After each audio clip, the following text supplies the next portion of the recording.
فدعا ربه أني مغلوب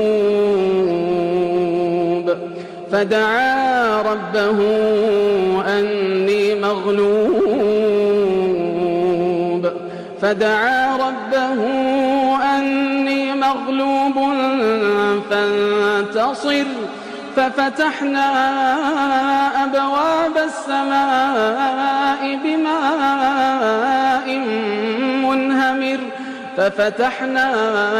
أبواب السماء بماء منهمر